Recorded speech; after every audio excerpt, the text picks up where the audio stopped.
Hi everybody. Now, Matilda's a little bit different today because have a look. Where am I? It's a little bit different. I am in school today, which is why I'm wearing my badge. And we are busy at work at school. So I've changed the reading corner, ready for next year. And look what Mrs. Evans is doing. Mrs. Evans is painting. Here's Mrs. Houghton. Hello, nice to see you. Hi. And oh, where's Mrs. Smith? Where's Mrs. Smith? Oh, she's gone missing. Oh no, here she is. Here's Mrs. Smith.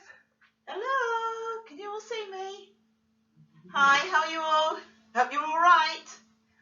Keep working hard, guys. Nearly there. Yeah, less than 2 weeks to go now, because today's Wednesday, so you've got 3 days this week, and then you've got 5 days next week. That's 8 days. So keep working hard, and we will see you very soon. I hope you enjoyed today's chapter. So which chapter are we reading today? Today we are reading Miss Honey's story.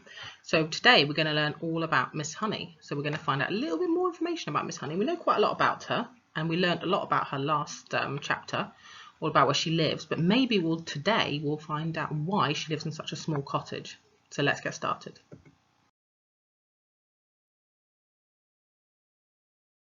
Miss Honey's story. We mustn't hurry this, Miss Honey said, so let's have another cup of tea, and do eat the other slice of bread. You must be hungry. Matilda took the second slice and started eating it slowly. The margarine wasn't bad at all. She doubted whether she could have told the difference if she hadn't known. Miss Honey, she said suddenly, do they pay you very badly at school? Miss Honey looked sharply. Not too badly, she said. I get about the same as the others. So why do you think Matilda's asking if she gets paid badly? Maybe Matilda's thinking, oh, if Miss Honey doesn't earn very much, maybe that's why she's got the small house. But it must still be very little if you are so dreadfully poor, Matilda said. Do all teachers live like this, with no furniture and no kitchen stove and no bathroom? So Matilda, she's very clever, and she's already asked the question, well, do all teachers live like this? Is this the same? No, they don't, Miss Honey said rather stiffly. I just happen to be the exception. I expect you happen to be living a very simple way. You like living in a very simple way, Matilda said. Probing a little further, it must make the house cleaning an awful lot easier when you don't have furniture or polish or any of those silly ornaments lying round and that have to be dusted every day. And I suppose you don't have a fridge, so you don't have to go out and buy all sorts of junky things like eggs and mayonnaise and ice cream to fill it all up with. It must be terrific, a lot of shopping. You must have a terrific lot on shopping. So Matilda's trying to ask questions. She's trying to find a little bit more about Miss Honey to why she lives in such a small house. So maybe we might find out this chapter.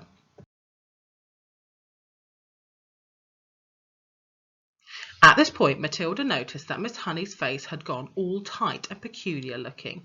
Her whole body had become rigid, which means stiff.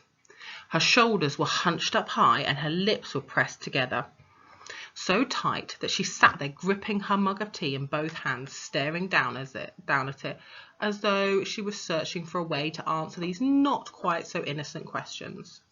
So Matilda, although she's really clever, she is a bit innocent, because normally you wouldn't say to someone, oh, why do you live in such a small house? Are you really poor?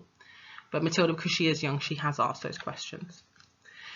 And if you have a look at Miss Honey, look at her what's called body language, so you can really see that she is strong. She is leaning forward, she's hunching, she's holding onto her tea. She looks really sad, doesn't she? She looks like she's puzzled. How can she tell a small child the real reason for why she lives in such a small house with no furniture? There followed a rather long, embarrassing silence.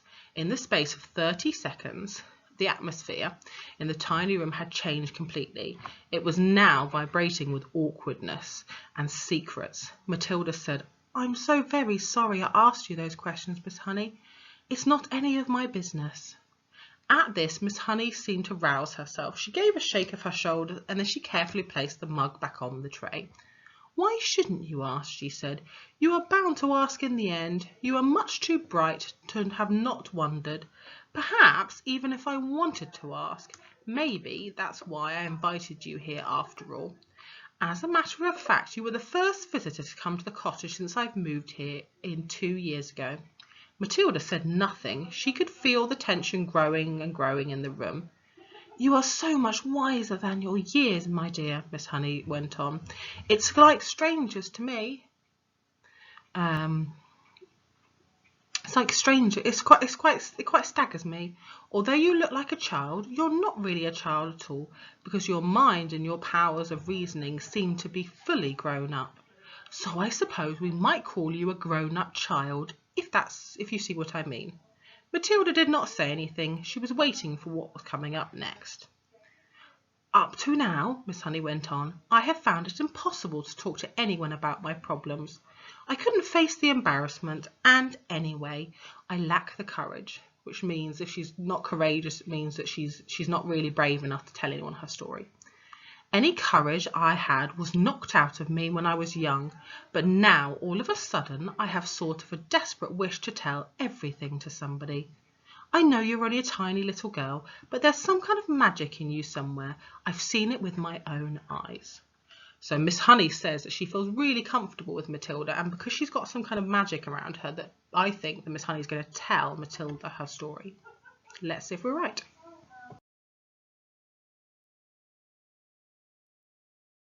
Matilda became very alert.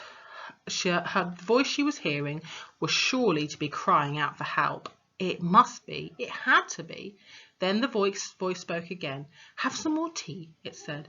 "I think there's still a drop left." Matilda nodded. Miss Honey poured the tea into both mugs and added the milk. Again she cupped her own mug with both hands and sat there sipping. There's quite a long silence before she said, "May I tell you a story?" "Of course," Matilda said.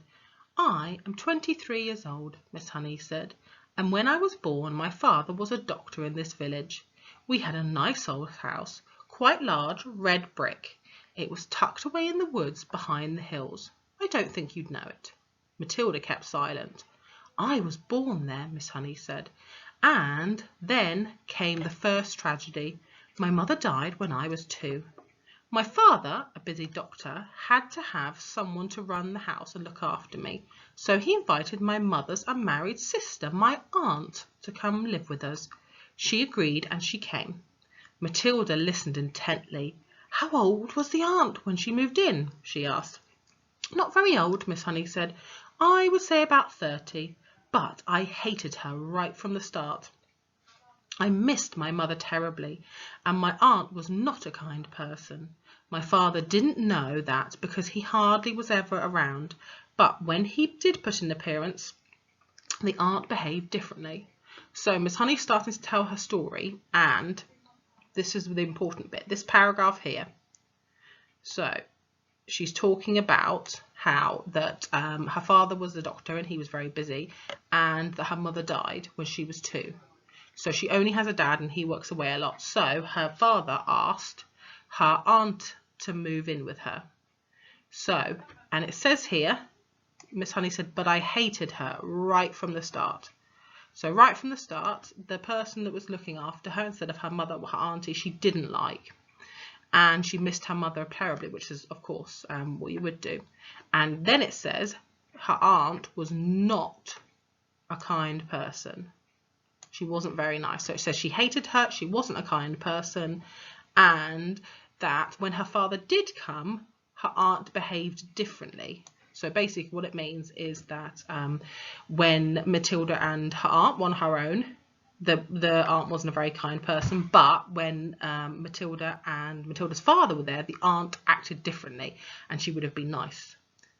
So this is an unusual character. This is a new character we've met, this aunt. So I wonder if we're going to find out a little bit more about her. Miss Honey paused and sipped her tea. "I can't think why I'm telling you this," she said, embarrassed. "Go on," Matilda said, "please." "Well," Miss Honey said, then came the second tragedy. When I was 5, my father died suddenly." One day he was there and the next day he was gone. So I was left to live with my aunt. She became my legal guardian. She had all the powers of a parent over me, and in some way or another, she became the actual owner of the house. So now it's telling you that, so when she was 2, her mother passed away, that's in this section, and then up here, when she was 5, so poor Matilda, her father died. And then, so she said it felt like one day he was there and the next day he was gone. And then she was left to live with her aunt. And her aunt became her legal guardian, so that her aunt was in charge of her. But it even says, the way Matilda described it, it was as if she became her power of a parent over me. So she's not saying it in a nice way. So poor Miss Honey, she lost both her parents, and then she's had to live with her aunt who she doesn't like. How did your father die? Matilda asked. It's interesting you should ask that, Miss Honey said. I myself was much too young to question it at the time, but I found out later that there was a good deal of mystery surrounding his death. So this is a key bit where it says there was a mystery. So really no one knows why he died, but they're saying it's very mysterious, it's very odd, and that no one really knows. Did they know how he died? Matilda asked. Well, not exactly, Miss Honey said, hesitating. You see, no one could believe that he would ever have done it. He was such a very sane and sensible man. Done what? Matilda asked. Killed himself. Matilda was stunned. Did he? She gasped. So there's a lot of mystery surrounding Miss Honey's father's death, and apparently it says he killed himself. But Miss Honey, I think, doesn't believe that, because she says that he was very sane and he was very sensible. So she doesn't think that that hasn't happened. Ooh, so this is a really good chapter. We're learning a lot in this chapter.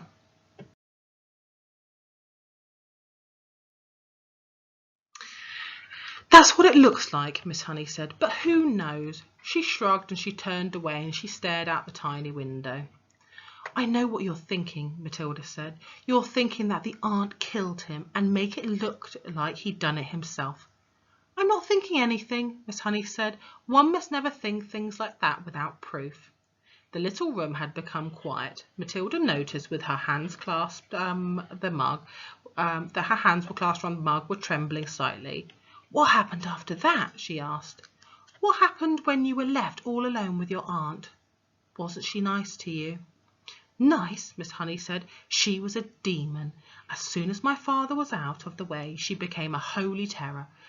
My life was a nightmare. So now that Miss Honey's gone to live with her aunt, the aunt has become even worse. And there's really good description, a holy terror. And she also says that her life was a nightmare. And also the other word was she was a demon. So the author, Roald Dahl, has used so many words to describe how mean the aunt was. What did she do to you? Matilda asked. I don't want to talk about it, Miss Honey said. It's too horrible. But in the end, I became so frightened of her, I used to start shaking when she came into the room. You must understand, I was never a strong character like you. I was always shy and retiring. So it means that she was really shy, and she wouldn't have said to the aunt that she wasn't being nice to her. Didn't you have any other relatives? Matilda asked. Any uncles or aunts or grannies who would come and see you? No one that I knew about, Miss Honey said. They were all either dead or they'd gone to Australia, and that's still the way it is now, I'm afraid. So you grew up in that house alone with your aunt? Matilda said. But you must have gone to school. Of course, Miss Honey said. I went to the same school you're going to now, but I lived at home. Miss Honey paused and stared down into the empty tea mug. I think what I'm trying to explain to you, she said, is over the years that I became so completely cowed and dominated by this monster of an aunt that when she gave me an order, no matter what it is, I obeyed her instantly. That can happen, you know, and by the time I was 10, I had become her slave. I did all the housework, I made her bed, I washed and ironed for her, I did all the cooking, and I learnt how to do everything. So poor Miss Honey, not only is she living with someone who she describes as a demon, but by the time that she's 10, it says here that she did everything for her. So she obeyed her. So here you go, by the time I was 10, she was her slave. so she did everything for her. But surely you would have complained to somebody, Matilda said. To whom? Miss Honey said. And anyway, I was far too terrified to complain. I told you I was her slave.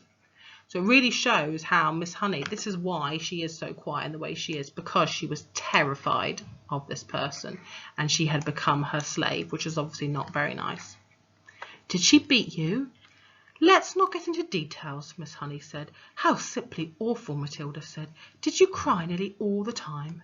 Only when I was alone, Miss Honey said, and I wasn't allowed to cry in front of her, but I lived in fear. So this is another good description. She lived in fear. So poor Miss Honey, when she was little, she really didn't have a very nice childhood. She was terrified and she lived in fear. What happened to you when you left school? Matilda asked. I was a bright pupil, Miss Honey said. I could have easily gone to university. There was no question of that. Why not, Miss Honey?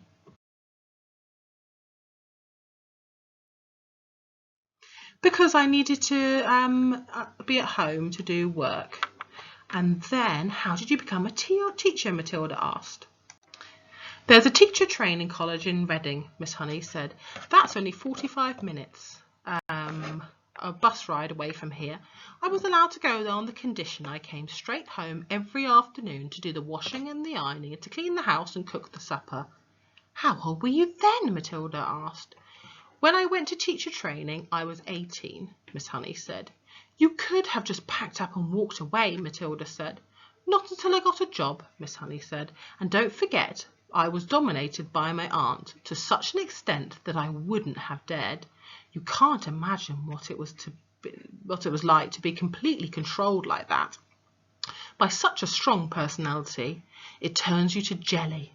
So that's it. That's the sad story of my life. Now I've talked enough. So Miss Honey has told Matilda her story, and she's the first person, remember, she's told her story to. And I really like this description, that when you are controlled so much, it turns you to jelly. So basically what she's saying is that she was so scared to do anything that she wanted to make sure she got a job, and she was so controlled that it kind of turned her jelly like wobbly. Please don't stop, Matilda said. You haven't finished yet. How did you manage to get away from her and come and live in this funny little house? Ah, that's something, Miss Honey said. I was very proud of that. Tell me, said Matilda. Well, Miss Honey said, when I got my teacher's job, the aunt told me I owed her a lot of money. I asked her why. She said, because I've been feeding you for all those years and buying your shoes and clothes. She told me it added up into the thousands, and I had to pay her back by giving her my salary for the next 10 years. I'll give you £1 a week of pocket money, she said, but that's all you're going to get.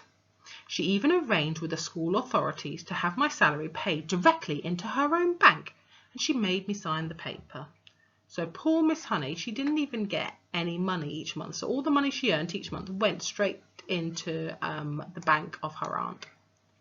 You shouldn't have done that, Matilda said. Your salary is your chance of freedom. I know, Miss Honey said. But when you have been a slave for nearly all my life, I hadn't had the courage or the guts to say no. I was still petrified of her. So how did you manage to escape? Matilda asked. Ah, Miss Honey said, smiling for the first time. That was 2 years ago. It was my greatest triumph. Please tell me, Matilda said. So now Miss Honey's carrying the story on. She's telling her about what happened when she got a job. And now Matilda's asked, how did she escape? And we already know, because Miss Honey said it was her greatest triumph, which means that she really, it was the greatest thing she's ever done, was escaping.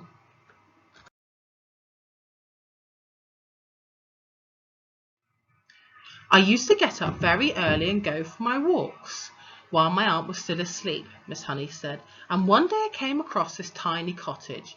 It was empty. I found out who owned it. It was a farmer. I went to see him. Farmers also get up very early. He was milking the cows. I asked him if I could rent his cottage. You can't live here, he cried. It's not convenient. No running water or nothing. I want to live here, I said. I'm a romantic and I've fallen in love with it. Please rent it to me. You're mad, he said, but if you insist, you're welcome to it. The rent will be 10 pence a week, 10p a week. Here's 1 month's rent in advance, I said, to give him, giving him 40p, and thank you very much. How super, Matilda cried. So suddenly you had a house all on your own. Did you pluck up the courage to tell your aunt? That was tough, Miss Honey said, but I steeled myself to do it, so at least she convinced herself that she was going to do it. One night after I cooked her supper, I went upstairs and packed a few things that I possessed in a cardboard box. I came downstairs and announced I was leaving. I've rented a house, I said. My aunt exploded. Rented a house? She shouted. How can you rent a house when you have only £1 a week in the world? I've done it, I said. And how are you going to buy yourself food for yourself? I'll manage, I mumbled, and I rushed out the front door. So she told her aunt finally, but she was really, really scared. So in the end, she said she mumbled it, and then she rushed out of the front door. Oh, well done you, Matilda cried. So you're free at last. I was free at last, Miss Honey said. I can't tell you how wonderful it was. But have you really managed to live here on £1 a week for 2 years? Matilda asked. I most certainly have, Miss Honey says. I pay 10 pence rent, and the rest just about buys me a paraffin for my stove and for my lamp, and a little for milk and tea and bread and margarine. That's all I really need. As I told you, I have a jolly good tuck-in at school lunch. Matilda stared at her. What a marvellously brave thing Miss Honey had done. Suddenly she was a heroine in Matilda's eyes. Isn't it awfully cold in the winter? She asked. So Matilda has said that Miss Honey was marvellously brave. And then the other thing that she said is she's a heroine. Now, what she means by a heroine is, in stories, there is usually a hero of a story. So if it's a male or a boy, they're called a hero. And if it's a female, they're called a heroine. Okay, so Miss Honey is the heroine, so she's like the hero of the story.